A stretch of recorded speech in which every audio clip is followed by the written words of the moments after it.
हम CSS का next lecture देखेंगे। उस नेक्स्ट लेक्चर में जाने से पहले हम देखेंगे कि हमने क्या चीज़ें कवर कर ली हैं और क्या चीज़ें रह गई हैं। अब हमने बेसिक्स तो कवर कर ही ली हैं और सेलेक्टर्स भी हमने अपने 4 टाइप्स के सेलेक्टर्स कवर कर लिए हैं। नेक्स्ट चीज़ हमारे पास है पोजीशनिंग, फिर बॉक्स मॉडल, डिस्प्ले।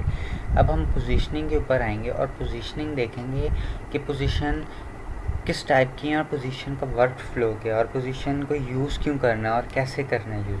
तो एक बेसिक सा हम रफ़ आइडिया वेब ब्राउजिंग पे देखेंगे, वेब पे जाके देखते हैं कि क्या है, फिर उसके बाद हम अपनी प्रैक्टिकल कोडिंग करके देखेंगे कि उसको कैसे यूज़ करना है। तो अब हम अपनी W3 स्कूल्स के ऊपर आए और हमने देखा कि पोजीशनिंग क्या है हमारी। अब position property specifies the type of positioning method use for element. हमने अपने एलिमेंट को किस तरह से पोजीशन करना है, कहाँ रखना है, कहाँ स्टिक करना है, कहाँ रिलेटिव, कहाँ एब्सोल्यूट और कहाँ उसको जो हमने रिलेटिव और फिक्स रखना है। अब ये सारी चीज़ें हम प्रैक्टिकल एग्जांपल करके देखते हैं कि ये क्या चीज़ें हैं, static, relative, absolute, fix and sticky. ये कुछ हमारे पास इसके मेथड्स हैं जो कि हम यूज़ करेंगे और अपने CSS को पोजीशनिंग की प्रॉपर्टीज़ से फिक्स करेंगे, यूज़ करेंगे और उनको डिफरेंट तरीक़ों से जो है ना उसका वर्क फ्लो मैनेज करेंगे। तो अब जो basic definition, static default value element render in order as they be in document flow. अब स्टैटिक जो है बाय डिफ़ॉल्ट स्टैटिक ही होती है कोई भी चीज़। अब हम एक प्रैक्टिकल एग्जांपल इसके साथ साथ देख लेते हैं। हम यहाँ पे एक न्यू फाइल बनाते हैं, एक न्यू फाइल, इसका नाम हम रख देते हैं position.html। अब हम इस position.html के फाइल के अंदर अपना कोड स्निपेट्स एंटर करते हैं। अब उसके बाद हम यहाँ पे जो है ना एक मेन कंटेनर लेते हैं, इसको हम क्लास दे देते हैं या आईडी दे देते हैं, आईडी दे देते हैं, क्लास दे देते हैं। इसको हमने class is equal to container, class एक कंटेनर दे दी। इस क्लास के अंदर हम जो है डिफरेंट डिव्स रख लेते हैं। इसके अंदर हम डिव रखेंगे इस तरह के। हम क्लास, इसको हम दे देते हैं div1 और इसको हम आईडी भी एक दे देते हैं। क्लास इसको सेम दे देते हैं और हम आईडी इनकी चेंज कर देते हैं div। अब यहाँ पे हम div1 लिख देते हैं। अब इसी तरह ही सबको हमने क्लासेस और वो देनी है। काम करते हैं, इसको कॉपी कर लेते हैं, Ctrl+C, Ctrl+V, Ctrl+V and Ctrl+V। अब हमने इसके अंदर जो है इसको एक स्टाइलिंग दे देते हैं। यहाँ पे इनकी हमारी आईडी हमेशा चेंज होंगे, कभी भी सेम आईडी नहीं हो सकती। div2 3 एंड नीचे 4। अब हमने ये 4 दे दी। अब इसको हम स्टाइलिंग दे देते हैं। हम इसमें आज इंटरनल CSS देख लेते हैं कि इंटरनल CSS कैसे यूज़ करना है। यहाँ पे स्टाइल का टैग लगेगा, ये हमारे पास स्टाइल का टैग आ गया इस डिस्प्ले के अंदर। अब हमने अपना जो कंटेनर बनाया है, अब हम इसके अंदर एक काम करेंगे कि सबसे पहले जो है हमने क्लास दिए कंटेनर को, एक कंटेनर को स्टाइल दे देते हैं, इसको बैकग्राउंड कलर दे देंगे और इसको कुछ प्रॉपर्टीज़ दे देंगे। देखते हैं, इसको सेव करते हैं, लाइव सर्वर ऑन करके हम वहाँ जाके देखते हैं। तो अभी हमारे पास यहाँ पे कुछ भी नहीं आया। ठीक है, ये बिल्कुल वाइट ही है। यहाँ इसको हम कर देते हैं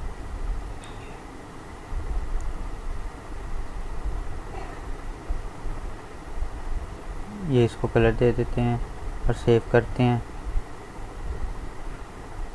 ये भी हमारे पास कोई नहीं आया। लेकिन इसके बाद हम देखते हैं अपना कंटेनर के बाद हमने प्रॉपर्टीज़ दी हैं क्लास को, डिव, सबको डिव दी हैं। तो अब एक हम डिव लेते हैं, डॉट डिव लिया। इस डिव को जो है हमने प्रॉपर्टीज़ देनी है, यानी बॉक्स चाहिए हमें। अब हमने विड्थ देते हैं इसको 100%, हाइट हम इसको देते हैं 100% और इसको हम बैकग्राउंड कलर एक दे देते हैं, बैकग्राउंड कलर रेड देते हैं। बैकग्राउंड कलर रेड, और उसके बाद हम इसको जो है हमने क्या दिया, विड्थ, ये हमारे पास 100 pixel, height 100 screen red colour. इसको हम मार्जिन देते हैं, मार्जिन कितना देंगे हम, मार्जिन इसको हम दे देते हैं 10 पिक्सल। और उसके बाद हम जो है इसको सेव करके देखते हैं, और उससे पहले हमें कुछ बॉक्स हम बना लेते हैं। जो हमने सबको आईडीज़ दी, तो हम आईडी में आईडी नंबर 3 के ऊपर वर्क करके देखते हैं कि अगर हम div 3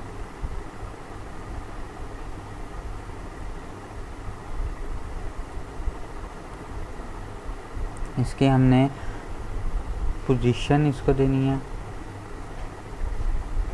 एब्सोल्यूट का मतलब है कि ये अपने पेरेंट से जो है एब्सोल्यूटली सेम डायरेक्शन पे है।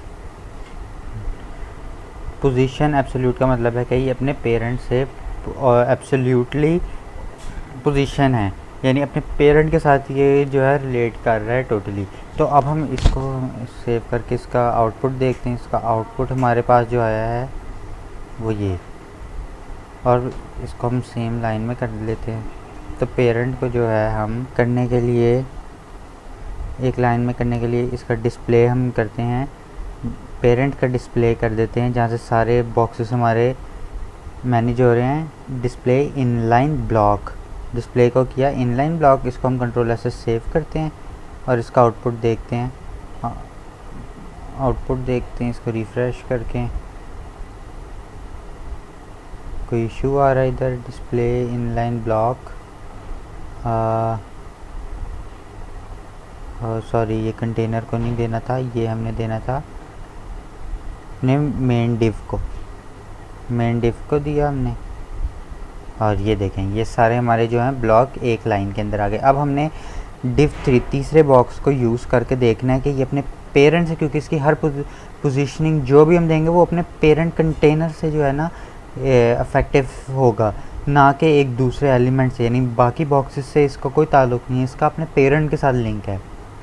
तो मैं इसके पेरेंट से ही इसको टॉप पोजीशन देता हूँ 20 पिक्सल्स की, और इसके ही पेरेंट से इसको लेफ़्ट की देता हूँ 20 पिक्सल की। तो इसका आउटपुट देखते हैं क्या होता है बॉक्स नंबर 3 का। ये हमने कहाँ पे पोजीशनिंग दे दी है, ये हमने div 3, सॉरी ये आईडी है हमारी, तो हमने इसको आईडी div 3 में देनी है।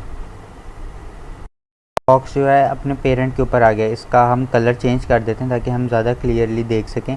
तो हम इसका जो है बैकग्राउंड कलर इसका ब्लू कर देते हैं, इसका बैकग्राउंड कलर हमने कर दिया ब्लू। तो ये देखें अब ये अपने पेरेंट से लेफ़्ट 20 पिक्सल और टॉप से 20 पिक्सल है। इसका मतलब है कि जितनी भी पोजीशनिंग होगी ये अपने पेरेंट से, पेरेंट कौन है इसका, पेरेंट इसका ये होल कंटेनर है, और होल कंटेनर में ये वाला पोर्शन है। तो ये फर्स्ट बॉक्स के साथ जो है फर्स्ट बॉक्स से जो पहले हमारा कंटेनर आ रही है स्काई ब्लू एरिया है, एक्वा ब्लू एरिया, ये यहाँ से रिलेट कर रहा है 20 पिक्सल, और ये जो ऊपर से है ऊपर से 20 पिक्सल हो रहा है। तो ये हमारे पास पोजीशन में आ गई एब्सोल्यूट में। बाकी स्टैटिक हमारी जो होती है वो बाय डिफ़ॉल्ट होती है। हमारे पास नेक्स्ट कौन सा है, हमने देख लिया कि जी स्टैटिक तो डिफ़ॉल्ट होती है, ऑटोमेटिक ना वो इधर हिलेगी ना किसी और साइड पे हिलेगी। एब्सोल्यूट हमने देख लिया। फिक्स्ड, अब फिक्स पोजीशन क्या होती है, ये ब्राउज़र के साथ फिक्स होती है।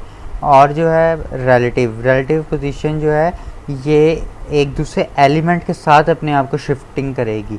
तो हम फिक्स के साथ देखते हैं कि फ़िक्स कैसे यूज़ हो रहा है। हम फिक्स पोजीशन पे जब आते हैं तो हम इसकी पोजीशन क्या करेंगे, एब्सोल्यूट के बजाय फ़िक्स कर देंगे। इसकी पोजीशन हमने कर दी फिक्स। अब ये और इसको हम ये प्रॉपर्टीज़ इनको कमेंट आउट कर देते हैं। हम यहाँ पे राइट से चेक करते हैं कि राइट से हमने कितनी देनी है, इसमें राइट की प्रॉपर्टी लगा देते हैं। इसमें हम 4 पिक्सल इसको राइट से दे देते हैं। तो इसको हम कंट्रोलर से सेव करते हैं, इसका आउटपुट देखते हैं। इसका आउटपुट ये देखें कि ये ब्राउज़र के साथ हो गया। अब हमने ये देखना है कि इसमें और क्या फंक्शनैलिटी है। तो एक काम करता हूँ मैं अपने जो मेन डिव है और या कंटेनर है, मैं इस कंटेनर को है इसका साइज़ बढ़ा देता हूँ। कंटेनर की जो मैं हाइट है वो इंक्रीज़ कर देता हूँ। तो कंटेनर की हाइट इंक्रीज़ करता हूँ तो इसकी मैं हाइट कर देता हूँ 1080। देखता हूँ क्या डिफरेंस आया। ये 20 पिक्सल्स अप्लाई होंगे।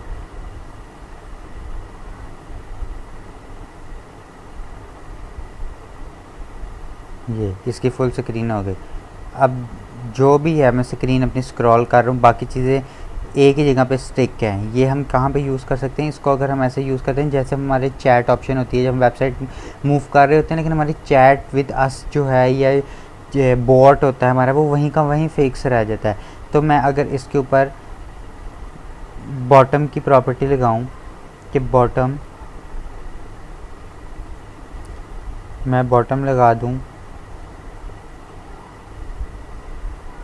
5 पिक्सल, अब ये क्या हो गया, नीचे आ गया। अब ये वहीं पे फिक्स रहेगा जैसे हमारे चैट बॉक्स यहाँ पे होता है, बाकी सारी चीज़ें वहाँ पे है। तो ये हमने देखा कि हमने विंडो के हिसाब से जो है ये फिक्स रहेगा, इसको कोई तंग नहीं करेगा, ना ये हिलेगा जुलेगा। अब हमारी नेक्स्ट पोजीशन कौन सी आ गई? रिलेटिव। रिलेटिव में the element position relative to its normal position, left 20 pixel, add 20 pixel to the element left position. अब हम इसी के ऊपर ही रिलेटिव अप्लाई करके देखते हैं कि हमारे पास रिलेटिव में क्या आता है। अगर ये फिक्स को मैं रिमूव करूँ, यहाँ पर मैं लिखूँ रिलेटिव मैंने लगाया, और ये मैं बॉटम को इस टाइम कमेंट आउट कर रहा हूँ, और मैं ये देखें ये अब है। इसके ऊपर मैं लेफ़्ट और राइट की प्रॉपर्टीज़ अप्लाई करके देखता हूँ। राइट 4 पिक्सल है, अभी मैं इसको 40 पिक्सल करके देखता हूँ कि राइट पे क्या डिफरेंस पड़ता है।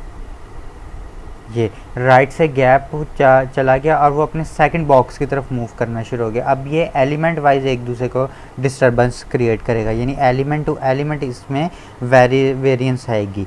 जो हमने पहले देखा था उसमें हमारा क्या था, पेरेंट वाइज थी, जिसमें एब्सोल्यूट में पेरेंट वाइज थी, फिक्स में विंडो के हिसाब से, और जो हमारे रिलेटिव है इसमें एलिमेंट वाइज जो है इसमें डिफ्रेंसिएशंस आ रही हैं। और हमारे पास एंड पे रह गया स्टिकी। अब स्टिकी के एलिमेंट पोजीशन बेस्ड ऑन हमने अपना नेक्स्ट स्टिकी देखना है कि स्टिकी कैसे यूज़ हो रहा है। अब मैं इसकी पोजीशन को स्टिकी कर रहा हूँ और मैं इसके राइट साइड को कमेंट आउट कर रहा हूँ, और मैं इसको थोड़ा सा टॉप दे देता हूँ। टॉप में इसका ओपन कर रहा हूँ, यहाँ पे इसको डिफरेंट टॉप दे देते हैं। इसको मैं टॉप देता हूँ 3 पिक्सल्स का, तो हम देखते हैं ये क्या करता है। अब मैं इसको स्क्रॉल करता हूँ, ये देखें सारा कुछ मूव हो गया लेकिन ये बॉक्स वहीं रह गई। ये ऐसे यूज़ हो रहा है जैसे कि हम अपना मेन्यू बार यूज़ करते हैं, ठीक है। जो हमारा ऊपर नेविगेशन बार होती है, ये मेन्यू बार होती है, सारी वेबसाइट मूव हो रही होती है लेकिन वो मेन्यू वहीं फिक्स रहता है। तो इसको हम, इसका यूज़ केस क्या होगा, मेन्यू बार, ठीक है। ये आप देखें वहीं का वहीं रह गया। इसमें एक मेन चीज़ क्या है, इसमें नोट करने वाली बात यह है कि sticky element toggle between relative and fix, इसमें 2 प्रॉपर्टीज़ जो हैं पोजीशनिंग की वो कॉन्स्टेंटली यूज़ हो रही हैं। यानी ये दोनों जो स्टिकी है ये मिक्सचर है रिलेटिव का एंड फिक्स पोजीशनिंग का। तो ये 2 हमारे पास पोजीशनिंग सिस्टम आ गए जो हमें स्टिकी के ऊपर स्टिक कर रहे हैं। तो आज के लेक्चर में इतना ही। अगर इस लेक्चर में कोई आपको डिफ़िकल्टी हो या कोई चीज़ समझ ना हो, काइंडली मुझे कमेंट सेक्शन में कमेंट करके ज़रूर पूछिएगा। सो आज के लेक्चर में इतना ही। Thank you for watching, take care, bye.